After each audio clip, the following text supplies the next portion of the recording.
Hace 8 días empezamos con la introducción y el verso 1 del libro de Eclesiastés, el maestro, Coelet. Eso es lo que Coelet en hebreo se traduce como eclesia, que es en el griego, y de ahí el nombre del libro, Eclesiastés. El profeta, dice unas versiones, el predicador, dice otras versiones, el maestro, dice otras versiones, y todas ellas son válidas. Y el maestro menciona cómo es la vida. En algunas partes da a entender cómo es que Dios interactúa en la vida humana, pero no está investigando a Dios, no está dando un tema, una teología de Dios y la vida. Simplemente le está describiendo lo que sucede en su vida e intentar explicarlo. El propósito de Eclesiastés desde este punto de vista no es explicar a Dios. El propósito de Eclesiastés es: ¿se puede encontrar un sentido pleno en la vida misma? El objetivo, el propósito de la vida se puede descubrir en la vida misma. Esta es, en la filosofía sería la teleología. El propósito de las cosas. ¿Cuál es el propósito del hombre? Se puede descubrir en la vida, y esa es su investigación. No intenta explicar a Dios, solo investigar los aspectos de la vida. Y él dice lo que sucede bajo el sol. Todo lo que se limita al nacimiento, madurez, fallecimiento del ser humano, bajo este sol, se puede encontrar el propósito del hombre. Y el escritor, el maestro, tiene una visión realista del ser humano. Y en la parte que vamos a estudiar hoy es como un resumen del resto del libro, hoy del 2 al 11. Y prácticamente él dice: híjole, con dinero o sin dinero, con nosotros o sin nosotros, la vida sigue, el planeta sigue. Con nosotros o sin nosotros, la historia sigue su curso. Pero lo curioso es que sigue su curso, pero en un bucle, en una repetición monótona, sin fin, en una repetición constante. Y llega a decir él: vanidad de vanidades. Y esa repetición de palabras, recuerden, cuando en la Biblia vean una repetición de palabras, vanidad de vanidades es para dar mayor énfasis. Es como cuando decimos rey de reyes, es mayor énfasis; señor de señores, mayor énfasis; el cantar de los cantares. Y esa expresión, ya lo vimos, se puede traducir como absurdo de lo absurdo, el colmo de las cosas, lo máximo de los absurdos. La repetición en los textos hebreos refuerza el texto. Y la primera aparición, una de las primeras apariciones que hace es en Génesis 9:25, cuando dice: siervo de siervos será a sus hermanos. Es el énfasis, la repetición, siervo de siervos. Bastaba con decir siervos, pero él está haciendo un énfasis más fuerte. El predicador una vez más dice: todo es absurdo. En el original, la palabra para absurdo es, y va a ser interesante, Hebel, H-E-B-E-L o J-A-B-E-L, Hebel, Jabel. Es la misma raíz o la misma palabra para el nombre de Abel, el hijo de Adán y Eva. Y Hebel o Hebel quiere decir sin sustancia, transitorio, bruma. Y el autor entonces escoge esa palabra para decir que el sentido de la vida más bien es transitorio. No hay sentido. La vida parece que no va a ninguna parte. Y la pregunta sería: ¿qué sentido tiene la vida? ¿Cuál es el propósito de vivir? Hebel también se puede traducir como vapor, fútil, vanidad, vacío, absurdo, ilusorio, transitorio, sin sentido. En algunas ocasiones en el Eclesiastés lo traduce con una acepción diferente, de una forma diferente.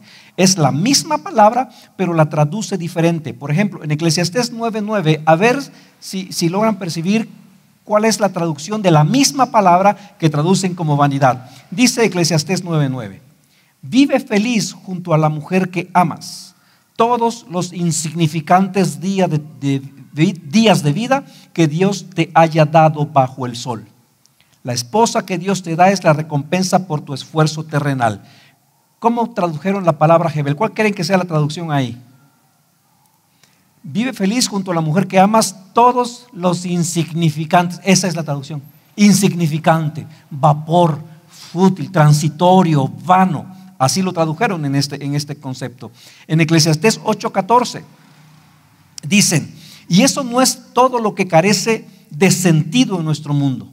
En esta vida, a las personas buenas se les suele tratar como si fueran malvadas, a las malvadas como si fueran buenas. Eso no tiene ningún sentido.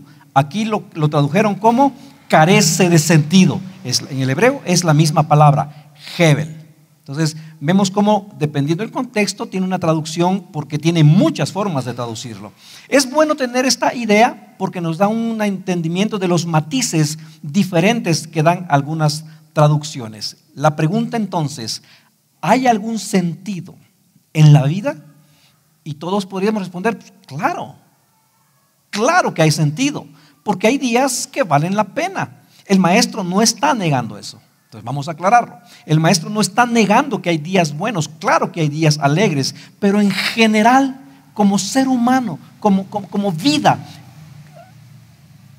hay algo más, porque hay depresión, hay desalientos, hay pérdidas. Y en los momentos, en esos momentos cuando se entienden algunas cosas, cuando estás a punto de perder un matrimonio, te das cuenta de algunas cosas. Cuando en alguna enfermedad crees que puedes perder la vida, toman prioridad otras cosas, ¿no es cierto? Como que tienes una claridad diferente cuando enfrentas una crisis. Cuando estás a punto de perder la vida, todo cambia de perspectiva. Cuando estás a punto de perder la salud, el trabajo, entiendes algunas cosas. Entonces, el hombre que solo tiene este mundo para encontrar su propósito, tiene toda la razón en preguntarse: ¿qué provecho tiene el hombre de todo su trabajo? Dicho de otra manera, si el hombre solo vive para el placer, para el dinero, para la fama, y no hay una realidad espiritual, no tendrá nada sentido. Porque ¿qué pleno de satisfactorio hay en todo esto?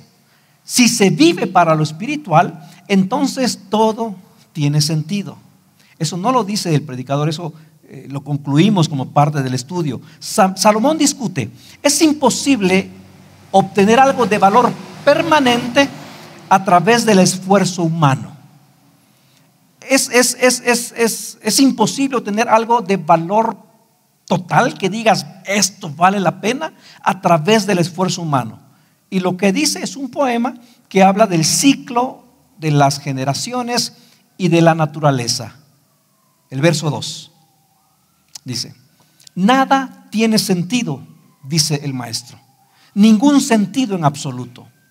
La clave de la vanidad o absurdo que el libro plantea es tan tenue como un soplo, como un breve suspiro, y no lo puedes agarrar, no te puedes aferrar. La vida es como un suspiro. Agárralo, aférrate, sostente de ello. Es imposible. Y esto que dice es, por decirlo de alguna manera, es severo. Dice él: no hay nada de sentido. Entonces nos mete la espinita. Esto es inquietante, porque no se refiere a que de repente hay cosas que tienen sentido o hay cosas que no tienen sentido, sino se refiere a la vida misma. ¿Cuál es el propósito del ser humano? Si somos igual que una bacteria, lo único diferente que nosotros es la complejidad de nuestra estructura molecular, ¿cuál es el propósito de una bacteria? ¿Cuál es el propósito de algo tan pequeño? Somos iguales. ¿O hay algo más en el ser humano? Y todo es pequeñez. ¿A qué se refiere con esto? Una vez más, no está hablando desde el punto de vista de alguien que tiene una fe en Dios o de alguien que cree en Dios. Él está viendo la vida solamente desde la vida misma. Y el autor como que no tiene prisa por responder. como que el autor al irlo leyendo, como que nos obliga a que nosotros leamos y a ver si llegamos a la misma conclusión o no que él. Ese es el propósito de Eclesiastés. Nos lleva a que lo examinemos una y otra vez, a que lo podamos observar, como que nos empuja a que ustedes no me crean, decídanlo ustedes. Dice, nada tiene sentido, todo se desvanece. Y Santiago usa esa misma idea. Santiago 4:14 dice, ¿cómo saben qué será de su vida el día de mañana? La vida de ustedes es como la neblina del amanecer. Aparece un rato y luego se esfuma. La idea es la misma. La vida es como neblina, porque es fugaz. Y porque es fugaz, la vida puede ser frustrante. Detrás de todo afán, de todo esfuerzo, está escondida una terrible sensación de vacío. Nosotros desde esta perspectiva vamos a meter ahí un paréntesis. Esto no fue así desde el principio, cuando Dios creó al ser humano, a Adán y a Eva, sino que la consecuencia del pecado, que es parte del juicio de Dios, es que la volvió sin sentido. Romanos 8:20 dice, contra su propia voluntad, toda la creación quedó sujeta a la maldición de Dios. Cuando alguien contemporáneo dice, no, es que la vida no tiene sentido, o habla de la vida con desprecio, y con esto platicábamos con Héctor, creo en diciembre, es porque pues no tuvieron nada, ¿no? Si viven en la pobreza, pues si viven en la escasez, si viven en la necesidad, si viven como ermitaños. Pero quien está diciendo esto es Salomón. Si alguien que no tiene nada en la vida dice, no, es que la vida no tiene sentido, podríamos decir, bueno, es que, pues sí, si yo estuviera en tu situación, me costaría encontrarle sentido. Pero lo está diciendo Salomón, un hombre que conoció todos los placeres, disfrutó de todo lo que la riqueza puede dar y todo lo que el mundo puede ofrecer. Primera de Reyes 4:33. Veamos un poquito de quién es Salomón. Primera de Reyes 4:33 dice acerca de Salomón: podía hablar con autoridad acerca de todo tipo de plantas, desde el gran cedro del Líbano hasta el diminuto hisopo que crece en las grietas de las paredes. También era versado en materia de animales, aves, reptiles, peces. Tuvo de todo y en abundancia, y además fue de todo y sin medida. Y aún así, de alguna manera, se da cuenta que muchas o todas las cosas de este mundo están sujetos a lo absurdo. Por lo tanto, no tienen en sí mismo la calidad suficiente para satisfacer el todo del hombre. Por lo consiguiente, entonces, si hay algo que pueda hacer el todo del hombre, si hay algo que pueda hacer al hombre pleno, si hay algo que pueda hacer al hombre plenamente feliz o darle un propósito, debe ser más allá del sol. Porque debajo del sol nada tiene sentido. Y a lo largo del libro nos va a llevar a meditar, va a estirar nuestra mente. Acuérdense, la semana pasada dijimos de las antinomias, que son contradicciones en sí mismo. Ya después me acordé de un refrán o dos refranes que aplica la antinomia. Un refrán dice, o un dicho dice, al que madruga, ok. Pero otro refrán dice, no por mucho madrugar, amanece más temprano. Son dos dichos y son opuestos. Entonces, ¿cuál de los dos es verdad? Los dos son verdad, pero aplicado en su momento oportuno, ¿no es cierto? Esa es una antinomia, es una contradicción. En Eclesiastés hay muchas contradicciones. Si te quedas con un verso de Eclesiastés, vas a decir, uy, Dios me dice esto. Si te quedas con otro verso de Eclesiastés, dices, uy, no, pues mejor vámonos, porque son contradictorias y hay muchas de ellas. Y en una versión es el predicador, el maestro, habla como uno de nosotros. No viene a dar cátedra, no viene a ser dogmático. Está compartiendo sus pensamientos de forma cruda, radical pero ciertas. Verso 3. ¿Qué obtiene la gente con trabajar tanto bajo el sol? Y aquí nos da una vez más el matiz, bajo el sol. Ese es el límite, en esta vida, en este tiempo. Y lo repite varias ocasiones como diciendo, en todo lo que podemos observar. Al mismo tiempo, sin decirlo, nos revela que él cree que hay algo más allá del sol. ¿Qué provecho tiene? ¿Qué gana? ¿Qué obtiene? Y aquí los hombres y mujeres de negocios dirán, no, pues, ¿qué provecho tiene trabajar tanto bajo el sol? No, pues, como 20,000 respuestas me van a dar, porque es un término que se usa en los negocios, ¿no? ¿Qué gano? ¿Qué obtengo? ¿Qué me beneficio? Y esa palabra aparece solo en Eclesiastés. En el Nuevo Testamento hay una idea de lo mismo. Mateo 16:26. Mateo 26:16 dice, ¿y qué beneficio obtienes si ganas el mundo entero, pero pierdes tu propia alma? ¿Hay algo que valga más que tu alma? La idea es la misma, pero en el Mateo ya mete el alma o el espíritu, y en el Eclesiastés no. Cuando haces una inversión arriesgada, lo haces porque buscas obtener una ganancia, ¿no es cierto? Los comerciantes, empresarios saben, si vas a hacer una inversión, porque vas o esperas una ganancia, un beneficio. Pero el maestro lo que está diciendo es, ¿qué garantía hay de éxito? Haces una inversión cuando tienes un respaldo financiero, pero ¿qué con los días de tu vida que gastas? ¿Qué con las horas de sueño que pierdes? ¿Cómo recuperas? ¿O cómo ganas en eso? ¿Algún momento vas a decir, no, gané 2 años más de vida? En algún momento diré, no, con esto ya me gané 4 horas más de sueño de la semana pasada. Es lo que está diciendo el escritor. Ahora, supongamos, ok, no gano nada, pero me conformo con dejar un mundo mejor para la siguiente generación, un legado. Otro diría, no, con el trabajo gano mayor experiencia, gano sabiduría, un poco de luz sobre las tinieblas. Y el verso 4 dará respuesta, eso lo veremos más adelantito. Pero cuando él hace esa pregunta, es una pregunta retórica. Y en las preguntas retóricas, la respuesta que se espera es una afirmación de la pregunta.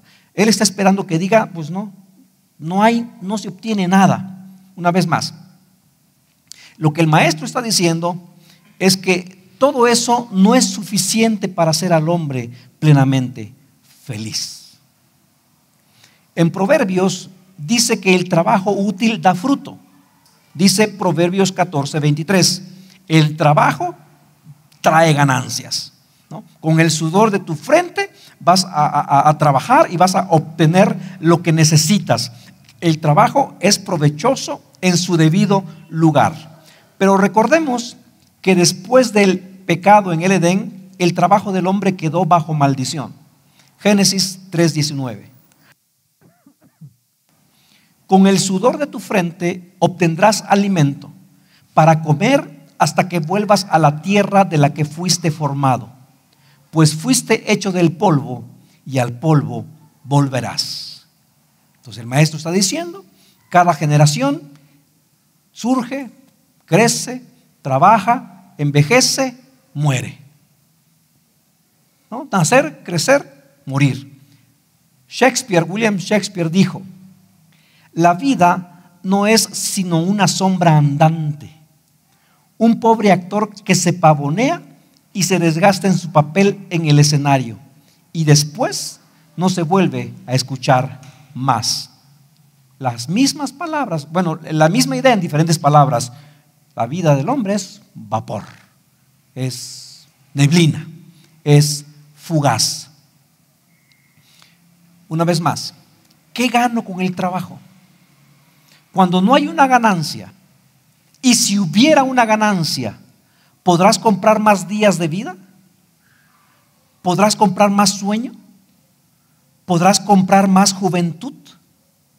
¿Podrás comprar más tiempo, el tiempo que no estuviste con tus hijos cuando eran pequeños? ¿Qué obtienes? Dice el predicador, todo es absurdo, es inútil. Y la vida en esta tierra no nos va a dar respuesta.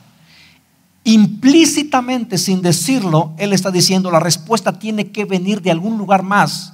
Solo Dios puede dar en última instancia sentido, propósito y valor a nuestra existencia terrenal. Verso 4.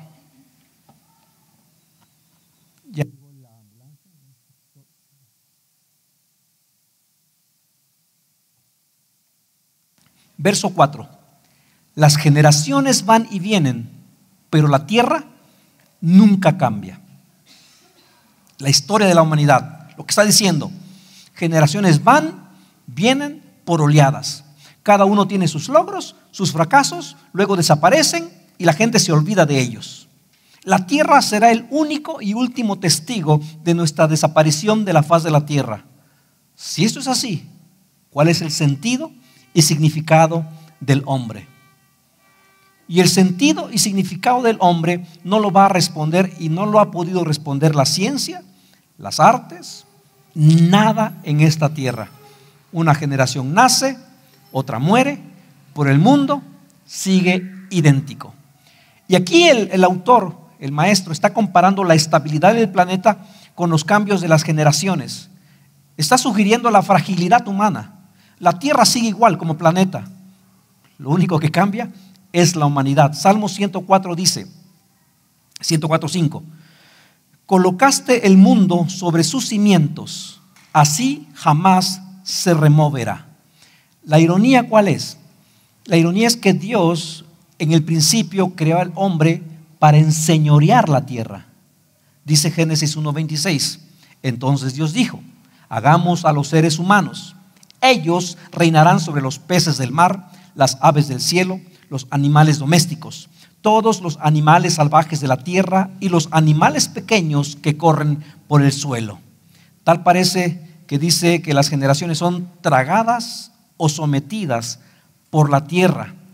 Dios dijo, ustedes gobiernenla, pero no hemos podido. Ahora, podemos dar gracias a Dios por las generaciones, pero en cuanto a nuestra felicidad, no esperes gran cosa en el límite de nuestros años. Todo es monotonía. La naturaleza sigue su recorrido una y otra vez, pero el hombre nace, crece y muere. Job 14:12 dice, asimismo, la gente yace en la tumba y jamás se levanta. Hasta que los cielos dejen de existir, nadie despertará ni será perturbado de su sueño. El ser humano, está diciendo el autor, las generaciones van y vienen, el planeta continúa siendo el mismo. Eclesiastés 1:5-7. El sol sale y se pone y se apresura a dar toda la vuelta para volver a salir. El viento sopla hacia el sur y luego gira hacia el norte. Da vueltas y vueltas soplando en círculos. Los ríos desembocan en el mar, pero el mar nunca se llena. Luego el agua vuelve a los ríos y sale nuevamente al mar. El mundo, el planeta Tierra, tiene su propio ciclo que se cumple y se repite. No hay nuevas noticias. Todos son viejas noticias sucediéndole a nuevas personas. El maestro toma 3 ejemplos representativos de este ciclo de repetición sin final: el sol, el viento, los ríos. El sol en su ir y venir sale, desaparece y al día siguiente se repite. El sol va, viene, el viento sopla, los ríos fluyen. Es un poema más que una declaración científica. Alguien me decía, y ahí está, que el sol está. No está dando una explicación científica de la naturaleza, está dando una explicación del proceso de la naturaleza. Y se repite el mismo ciclo. El viento se mueve, ¿y para qué? En el mundo antiguo se hablaba de 4 elementos de la naturaleza: tierra, aire, fuego, agua. Salomón está hablando de 3 elementos y no intenta dar una explicación, una vez más, del proceso científico. Ese no es el tema del libro. Los usa como ejemplos para demostrar que todo bajo el sol, como que, ¿qué propósito tiene? Es repetitivo.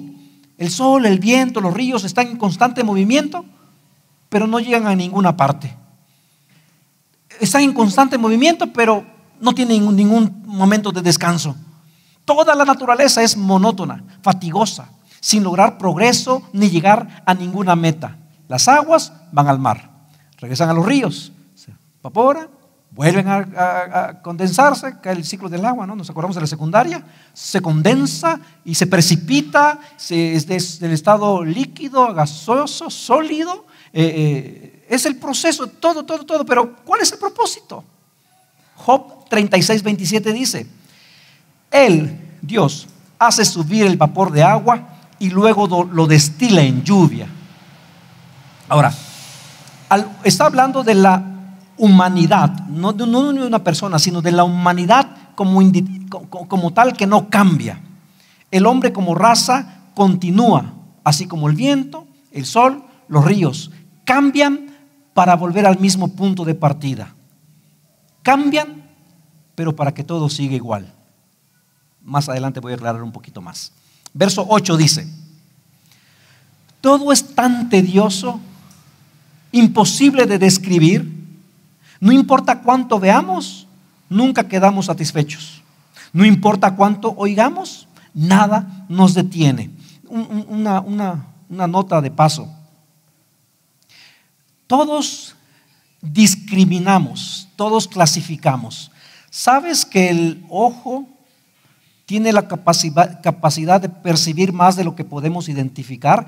Entonces el ojo tiene que discriminar y decidir sobre qué observar. Porque si observara e intentara entender todo lo que observa, nos volveríamos, no sé si locos, pero porque tendría yo que ver por qué se está moviendo, qué pasó, una sombra se está poniendo, pero qué se está poniendo acá David, y el clima que siento, y veo que pasó una luz. Entonces el cerebro tiene que discriminar para enfocarse. Dice, no importa cuánto veamos, nunca quedamos satisfechos. Y este verso resume la realidad del escenario humano. Ningún sentido o emoción se podrá llenar a satisfacción para siempre. Nuestra historia no cesa de volver sobre sí misma. El viaje sigue y no termina de llegar a ningún lugar. Bajo el sol no hay nada que buscar que sea en verdad satisfactorio. Si dijéramos, bueno, solamente, ¿quién es el que se enamoró de su mismo reflejo? Narciso o Dorian Gray, ¿no? Que como que se quedó viendo a sí mismo y dijo, aquí me puedo morir viendo esto. Dice Salomón, no, la verdad es que no vas a ver algo que digas, ya encontré mi propósito y aquí, déjenme morir, porque nunca se va a saciar. No hay nada que sea tan satisfactorio para siempre. Entonces, como ser humano, a lo más que aspiramos es a dejar una huella para la posteridad, y sin tener la certeza que sea recordada. Es tedioso intentar entenderlo, porque no se alcanza a comprender cuál es el propósito de la naturaleza, del ser humano, del hombre. También está en movimiento, pero con pocas variaciones o con ninguna variación, porque la historia se repite. A pesar de que como sociedad tenemos una memoria colectiva, dígame qué generación no cometió errores que cometieron las generaciones pasadas. Ya hubiéramos aprendido de la generación anterior y de la anterior, y ahora sí no voy a hacer lo que hizo la generación. No, lo seguimos haciendo y lo seguirá haciendo. Entonces, ¿cuál es el propósito del ser humano si todo va a seguir igual? ¿Cuál es el sentido del ser humano? ¿Cuál es el propósito del ser humano?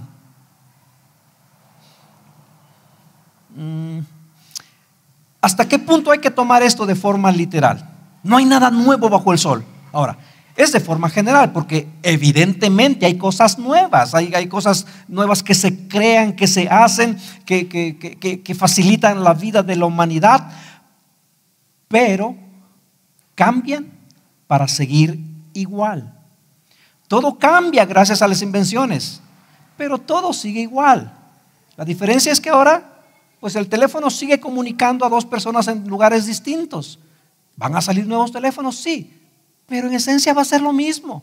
¿Las modas de la ropa van a modificarse? Sí, pero en esencia van a cubrir nuestra desnudez. En los alimentos habrán de nuevas métodos de cocinar, de preparar cosas, sí, pero en esencia van a sustentar nuestro cuerpo. Habrá nuevas técnicas para construir casas, sí, pero en esencia será un techo sobre nuestra cabeza. Me explico, es lo que está diciendo el autor. O sea, cambia, pero realmente no cambia. Cambia, pero todo sigue igual. Después de la revolución industrial, que fue el primer gran cambio con la máquina de vapor, se agilizaron algunas cosas, pero en esencia seguía siendo lo mismo. Si antes llegaban en carreta, ahora llegaban en tren. Los transportaba de un lugar a otro. Antes tardaban 3 horas, ahora tardan 20 minutos, pero en esencia es lo mismo. Esa es lo que agobiaba al maestro. Todo cambia gracias a las invenciones para que todo siga igual. Nueva ropa, nueva forma de hacer las cosas. Las personas siguen siendo de la misma manera como humanidad. No acabamos de aprender. Guerras, deseos de dominio, invasión, guerras financieras, odios, segregación, violencia.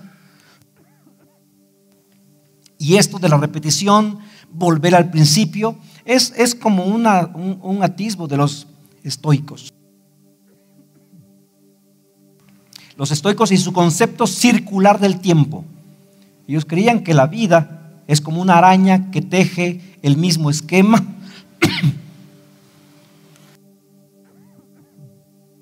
media hora es mi límite, creo. El eterno retorno.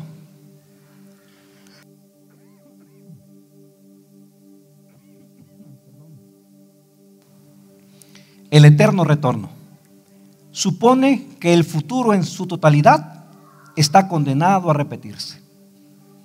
Se repite la misma situación una y otra vez.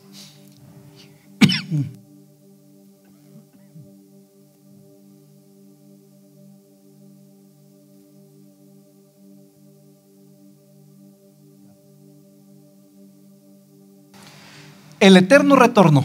Esta es una idea que recupera o que trae una vez más otro filósofo o pensador, Nietzsche, y la idea del superhombre. Si de verdad nada tiene sentido, ¿qué es malo? ¿Qué es bueno? ¿Qué es justo? No tendría sentido usar esas palabras si se está atrapado en un proceso sin alternativa. Entonces, en realidad lo que vemos es la fatiga del mucho afanarse sin avanzar gran cosa. Y esto es diferente al fatalismo de Schopenhauer, o de que hay una voluntad, una fuerza. Este dice, no hay nada que tenga sentido. Entonces Nietzsche propone la idea del, no sé cómo se pronuncia, parece que dije el grupo Nietzsche, ¿no? ¿Se acuerdan? Nietzsche propuso la idea del superhombre. El superhombre es un individuo que logra superar las limitaciones convencionales de la sociedad. El superhombre crea sus propios valores. Si nada tiene sentido, yo determino qué es bueno. Y si yo determino qué es bueno, ¿quién me puede decir algo? Esa es la idea del eterno retorno. Para mí esto es así y así está bien. La hipótesis de que el universo y todos los eventos dentro de él se repiten eternamente. Verso 11. Ninguno de nosotros recuerda lo que sucedió en el pasado, y las generaciones futuras tampoco recordarán lo que hacemos ahora. Las generaciones no solo son pasajeras, sino que no habrá memoria de su existencia y de sus hechos. Si le preguntáramos al maestro, pero entonces, ¿qué sucede con la historia? Quizá diría, pues la historia es un recuento de los hechos, pero quienes han vivido en el pasado o los eventos del pasado son incontables. No sabemos nada de ellos. Voy terminando con esto. Antonio Machado escribió algo que inmortalizó Joan Manuel Serrat. Él dice, todo pasa y todo queda, pero lo nuestro es pasar haciendo caminos, camino sobre la mar. Caminante no hay camino, se hace camino al andar. Dejas tu huella sobre el mar, volteas, ¡ay! Y no quedó huella de ti. Nuestra memoria es corta y pronto nos perderemos en las sombras del pasado. Y esa amnesia histórica de las futuras generaciones atormenta al maestro. ¿Cuál es el sentido entonces? La brevedad de la vida es un tema que lo aflige, y a lo largo de Eclesiastés va a volver una y otra vez, para que al final termine el discurso con el mismo refrán. Eclesiastés 12:8. Nada tiene sentido, dice el maestro, ningún sentido en absoluto. Se podría entender como una declaración de frustración o disgusto, y esta palabra que voy a decir no es mía, lo dice un comentarista, pero él dice algo así como: qué perra vida.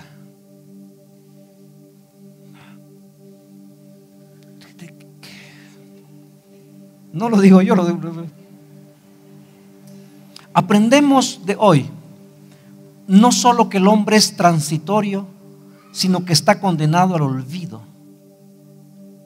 Porque entonces, ¿qué tenemos? ¿Con qué se puede contar? Si la huella que dejemos en el pasado se desvanece y las futuras generaciones no nos van a recordar, ¿qué es lo único que nos queda? El hoy, el presente. Esa es la idea clave del maestro. Antes que el poeta Horacio, parece que el maestro dice carpe diem, que es aprovecha el tiempo. Cosecha el tiempo es literalmente, pero la idea es aprovecha el momento. Vive el día de hoy. Vive feliz ahora, mientras puedas. Es lo que está diciendo el maestro. Aprovecha el presente. No es sabio vivir para un futuro hipotético que ni sabemos si llegaremos o cómo será o si seremos recordados. Lo único que tenemos es el hoy.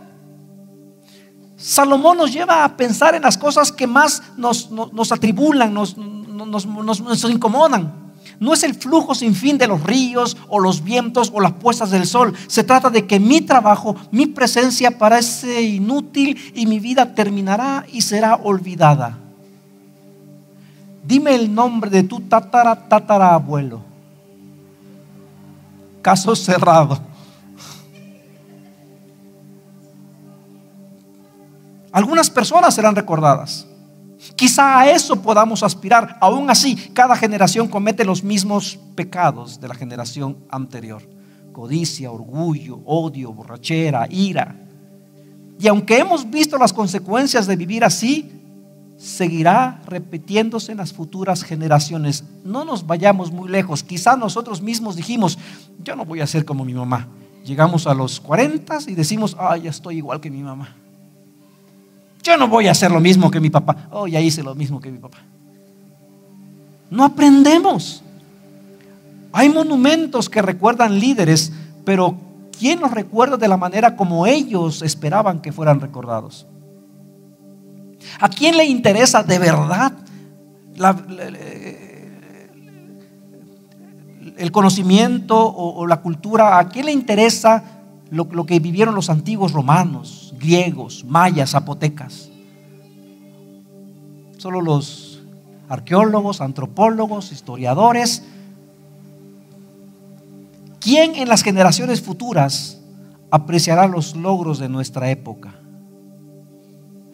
¿A quién le va a interesar los esfuerzos, logros que ahora nos importan tanto a ti y a mí, y que estamos dispuestos a perder la salud, el sueño, para que a ellos les beneficie, pero que quizá les valga un cacahuate? ¿Qué de los esfuerzos de tu abuelo estás agradecido hoy? De tu bisabuelo. Es un pensamiento. ¿A quién le van a interesar los esfuerzos, logros? por los cuales perdemos la salud hoy. Lloremos y vámonos. Shakespeare una vez más dice: el mal que hacen los hombres permanece después de ellos, el bien se entierra con sus huesos. Silvio Rodríguez dijo: lo difícil se aprende enseguida y lo hermoso nos cuesta la vida. Si lo dejamos así, algo faltaría para el estudio de hoy. Pero esto sería solo para quienes no creen que haya algo después de la muerte. Para nosotros que creemos que hay un algo más allá del sol, es diferente. Para nosotros que tenemos la perspectiva de la historia y la perspectiva de Dios creador que interviene en la naturaleza, en el mundo, es diferente. Porque si Dios nos va a recompensar, entonces nuestro trabajo en el Señor, aún el trabajo que nadie vea, dice la Biblia, no es en vano. Esa es la diferencia.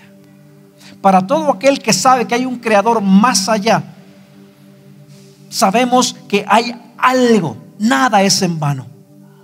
Dice 1 Corintios 15:58: por lo tanto, mis amados hermanos, permanezcan fuertes y constantes, trabajen siempre. ¿Qué? Ese factor hace la diferencia de lo que está viendo el maestro. Esa es la diferencia. Trabajen siempre para el Señor con entusiasmo, porque ustedes saben que nada de lo que hacen para el Señor es inútil.